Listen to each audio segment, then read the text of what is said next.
25 सितंबर को जो घटना हुई उसके बारे में पूरे देश की जनता को ध्यान है। उसके बाद में हमारे प्रदेश के प्रभारी और अखिल भारतीय कांग्रेस कमेटी के महासचिव अजय माकन जी ने उस घटना के बारे में रिपोर्ट भी पार्टी नेतृत्व को दे दी और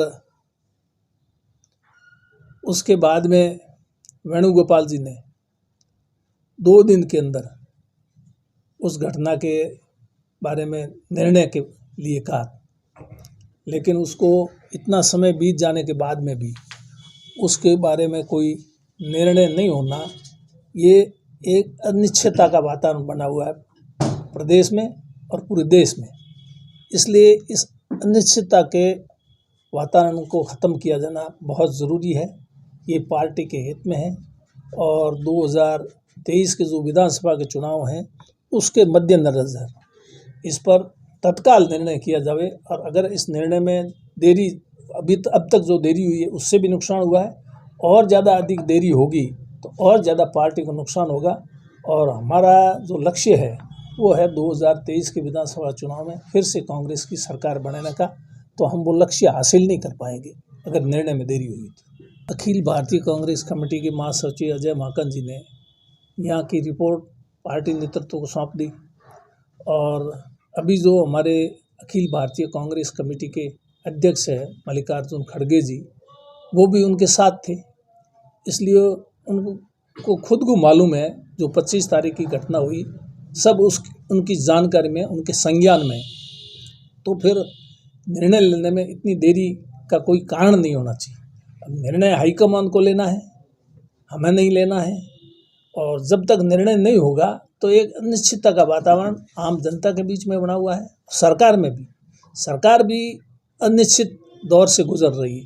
तो ऐसे में जो भी निर्णय हाईकमान उचित समझे निर्णय उनको लेना है, लेकिन निर्णय लेकर के उस 25 तारीख की घटना के बारे में कम से कम निर्णय हो जाए, जिससे जनता को ये मालूम हो कि 25 तारीख घटना है, उसके बारे में ये निर्णय हो। क्योंकि कुछ लोगों को नोटिस भी दिए गए, उन्होंने वापस जवाब भी दे दिए और जनरल सेक्रेटरी ने रिपोर्ट भी दे दी।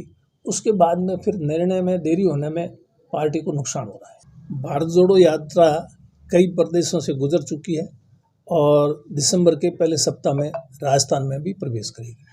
उससे पहले अगर निर्णय हो जाता है तो भारत जोड़ो यात्रा पर उसका असर नहीं पड़ेगा, नहीं तो उस पर भी असर पड़ सकता है भारत जोड़ो यात्रा में। हालांकि उस भारत जोड़ो यात्रा के मामले में सभी कांग्रेस जन एकजुट है उस यात्रा में को सफल बनाने में, उसमें कहीं कोई दिक्कत नहीं है। लेकिन जो निर्णय की जहाँ तक बात है, उस निर्णय में इतनी देरी होना, अजय माकन खुद कितने दुखी हैं इस निर्णय के नहीं होने की वजह से। उन्होंने भी राजस्थान के प्रभार की जो जिम्मेदारी है उससे मुक्त होने की बात कही है, पत्र लिखा है हमारे ऑल इंडिया कांग्रेस कमेटी के अध्यक्ष जी को।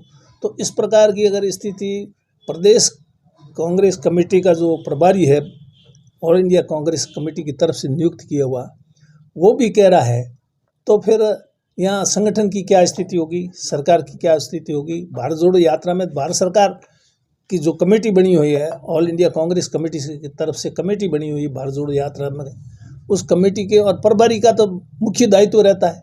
अब प्रभारी अगर दायित्व से मुक्त होने की बात कह रहे हैं तो ऐसी स्थिति में इस पर भी असर पड़ेगा। ये असर नहीं पड़े इसलिए निर्णय जल्दी से हो जाए। सर, धर्मेंद्र राठौड़ को अनुशासनहीनता के कारण नोटिस दिया गया, उन्होंने उस नोटिस का जवाब दिया, उस पर अभी तक निर्णय नहीं हुआ और फिर भी उनको भारत जोड़ो यात्रा की राजस्थान प्रदेश की जिम्मेदारी सौंपना ये कहाँ तक उचित है। ये हाईकमान को इस पर विचार करने की ज़रूरत है और हम तो इसको कतई उचित मानते नहीं हैं, क्योंकि एक अनुशासनहीनता का आरोप जिस पर लग चुका है और उसका अभी तक निर्णय भी नहीं हुआ है, वो आरोप लगा हुआ है, जब तक निर्णय नहीं होगा तो वो अभी बरी नहीं हुए आरोपों से। और ऐसे आदमी को इस भारत जोड़ो यात्रा की जिम्मेदारी दी जाए और उनके नेतृत्व में ये यात्रा निकले, तो फिर ये ठीक नहीं है पार्टी के लिए और आने वाले समय में इसको पार्टी को बहुत नुकसान होगा, गलत संदेश जाएगा।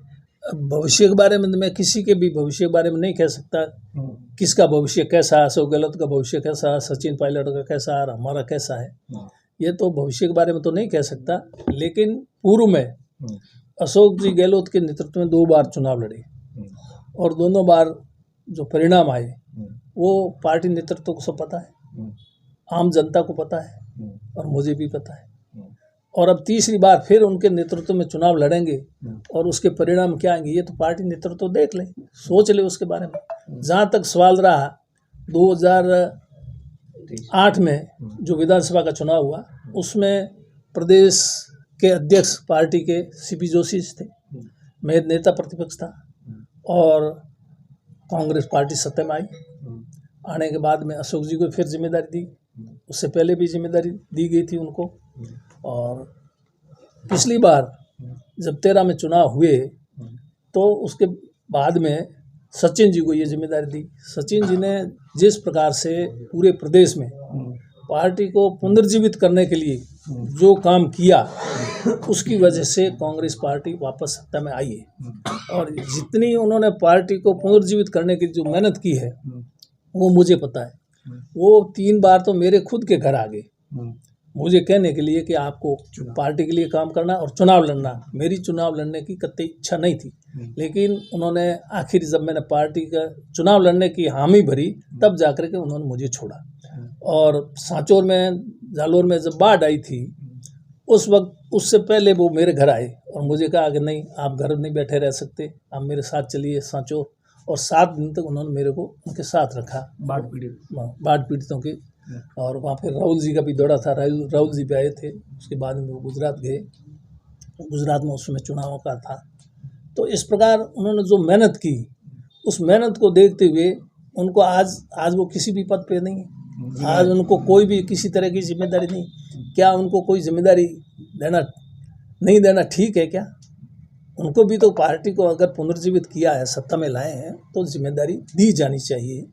अब ये हाईकमान को निर्णय करना है, पार्टी नेतृत्व को, उनको क्या जिम्मेदारी दी जाए क्या नहीं दी जाए।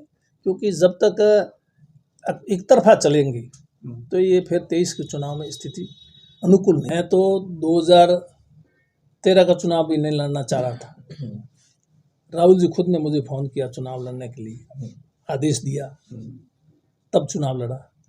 और इस बार पायलट साहब 3 बार मेरे घर आ गए। फिर जयपुर में screening committee Clarks Aamir hotel में कुमारी शैलजा स्क्रीनिंग कमेटी की चेयरमैन, उन्होंने साफ कहा स्पष्ट शब्दों में कि आपको चुनाव लड़ना पड़ेगा, आप कितना भी ना नुक्कर करोगे तो आपको चुनाव। तब जाकर के मैंने चुनाव लड़ा 18 का। और अब रहा सवाल 2 चुनाव पार्टी के आदेश से लड़ लिए, पहले भी लड़े जितना हो सका, चुनाव में भी चुनाव भी लड़ा और पार्टी के लिए भी काम किया, जनता के लिए भी जितना हो सका करने की कोशिश किया। कितना कर पाया कितना नहीं कर पाया ये तो इसके बारे में जनता ही बता सकती, मैं खुद मेरे बारे में नहीं बता सकता। जहाँ तक 23 का चुनाव है, मेरी उम्र भी हो गई है, युवा आदमी को मौका मिलना चाहिए। मैंने पहला चुनाव 1980 में लड़ा है, कितने साल हो गए। और यूँ वैसे राजनीति में 73 से 50 साल हो गए मेरे को राजनीति में काम करते। तो फिर आखिर 50 साल के बाद में भी हम ही राजनीति में जमे रहेंगे, हम ही चुनाव लड़ेंगे, हम ही काम करेंगे तो फिर दूसरे लोगों को कम मौका मिलेगा। इसलिए दूसरे लोगों को मौका मिले, ये मेरा अपना विचार है। मैं दूसरों को ऊपर ये विचार थोपना नहीं चाहता, लेकिन मेरा अपना स्पष्ट मत है, विचार है कि आने वाले समय में किसी और नए चेहरे को, युवा को मौका दिया जाए। मैं तो खुद 1980 में चुनाव जब लड़ा था, गुड़ामादनी से लड़ना नहीं चाहता था, पार्टी का निर्देश था। मैं बाड़मेर से विधानसभा का चुनाव लड़ना चाहता था, लेकिन पार्टी ने मुझे बाड़मेर से चुनाव नहीं लड़ाया और मुझे कहा आपको तो गुड़ामादनी से लड़ना पड़ेगा। तब जाकर मैंने गुड़ामादनी से लड़ा, जहाँ भी पार्टी ने निर्देश दिया। फिर बाद के अंदर 1990 में मेरे को पार्टी ने बाड़मेर से चुनाव लड़ने का निर्देश दिया तो मैंने बाड़मेर में लड़ दिया। एक बार पार्टी ने मुझे चुनाव लड़ने का निर्देश दिया ही नहीं तो मैंने चुनाव लड़ा भी नहीं। तो पार्टी जो भी निर्देश देती है, पार्टी जो भी निर्णय करती है, उसके अनुसार मैं अपना काम करता हूँ। इसमें समय का इंतजार करना ही नहीं चाहिए। बिना समय का इंतजार किए पार्टी नेतृत्व को शीघ्र इसके ऊपर निर्णय कर लेना चाहिए। ये पार्टी के हित में है, ये मेरे हित के लिए बात नहीं कर रहा हूँ। पार्टी के, मैं मंत्री रहूँ कि नहीं रहूँ उससे कोई फर्क नहीं पड़ता। मैं अगर आज कहे तो आज मैं मंत्री पद छोड़ने के लिए तैयार। मैंने पूर्व में भी मंत्री पद से इस्तीफा दिया, आज भी मैं देश और अभी जो स्थिति है इसमें हम पार्टी के अंदर मंत्री पद में बैठे रहेंगे और फिर चुनाव में हम परिणाम नहीं ला पाएंगे तो फिर मेरा मंत्री रहना ही फिजूल है। मुझे मंत्री भी नहीं रहना चाहिए। तो अब ये निर्णय हो जाए, हम इंतज़ार कर रहे हैं कि अभी इसके बारे में कोई न कोई पार्टी निर्णय कर देगी। हम इंतज़ार कर रहे हैं पार्टी के निर्णय का, जिससे कि आने वाले 2023 के चुनाव में फिर से वापस कांग्रेस की सरकार, अगर 2023 के चुनाव में कांग्रेस की सरकार नहीं बनती है और हम 1 साल और शासन कर लेते हैं, 4 साल में 9 की 13 नहीं की, तो अब 1 साल में और कौन सी 9 की 13 कर लेंगे। ज़्यादा डिले करें नुकसान ही है। इसलिए कह रहे हैं, मैं क्या कह रहा हूँ, हमारे प्रदेश के प्रभारी ऑल इंडिया कांग्रेस कमेटी के द्वारा नियुक्त, वो खुद मौजूदा स्थिति के बारे में जो उन्होंने पत्र लिखा है ऑल इंडिया कांग्रेस कमेटी के अध्यक्ष को, तो अब आप समझो इंचार्ज जी अगर इस तरह से इस निर्णय नहीं होने की वजह से कितने अपने आप को असहज महसूस कर रहे हैं, तो मैं समझता हूँ आम कार्यकर्ता, हर कार्यकर्ता असहज महसूस कर रहा है। मैं भी अपने आप को असहज महसूस कर रहा हूँ। अब इसका क्या कारण है तो मैं कह नहीं सकता, लेकिन निर्णय होना चाहिए, हो जाना चाहिए। पार्टी हित में यही है, पार्टी का हित पहले, खुद का हित बाद में, तब तो पार्टी चलेगी। और मैं सिर्फ मेरा ही हित देखता हूँ और पार्टी के हित से मुझे कोई लेना देना नहीं, तो पार्टी नहीं चलेगी। पार्टी का कार्यकर्ता सिर्फ वही है जो पार्टी का हित पहले देखता है और अपना हित बाद में देखता है। मैं कह रहा हूँ इस पर जल्दी निर्णय कर ले तो वापस स्थिति जो 25 तारीख जो घटना हुई, उसके बाद पूरे प्रदेश में, देश में क्या संदेश गया वो सबको पता है। उसमें कुछ ठीक हो सकता है वापस उसमें, लेकिन अगर यही स्थिति चलती रही, इसी तरह यही रवैया चलता रहा, तो फिर वापस कोई सुधार होना नहीं है। और सुधार नहीं है, वैसे तो 25 की घटना से पार्टी को नुकसान तो हुआ ही है। अब कितना नुकसान हुआ है, क्या हुआ है, वो मैं कहूँगा तो ठीक नहीं, वो तो आम कार्यकर्ताओं से पूछ करके पता कर लें कि भाई उससे नुकसान हुआ या फ़ायदा हुआ या नहीं हुआ, जो भी है। पर अब इसको जो डैमेज है उस डैमेज को कंट्रोल करना चाहिए, और डैमेज कंट्रोल के लिए सिर्फ यही है कि इस पर जल्दी निर्णय करके जो भी निर्णय करना पार्टी हाईकमान उचित समझे। मैं नहीं ये कहता, हमने 8 दिन तक पार्टी हाईकमान के निर्णय को माना। पहली बार जब 1980 में मैं एमएलए बना था और मैं परशुराम जी के अलावा किसी को नहीं जानता था, उन्होंने टिकट दिलाई, वही मेरे यहाँ प्रचार करने के लिए। और फिर बाद में प्रदेश के विधायक दल का नेता चुनने की बात आई, कांग्रेस विधायक दल नेता, तो हम दिल्ली गए। वहाँ दिल्ली में हमको बिठा दिया गया, हमको कुछ नहीं पता, खड़े होकर के हमको सुनाया सिर्फ इतना ही कि जगन्नाथ जी पाटिया राजस्थान के मुख्यमंत्री। हमने उसको सहर्ष स्वीकार किया और ये परिपाटी शुरू से चलती आ रही। अशोक जी भी 3 बार मुख्यमंत्री बने, हाईकमान ने निर्णय कर दिया, हमने उसको सहर्ष स्वीकार किया। तो पार्टी के निर्णय को स्वीकार करना ही पार्टी का सच्चा कार्यकर्ता होगा।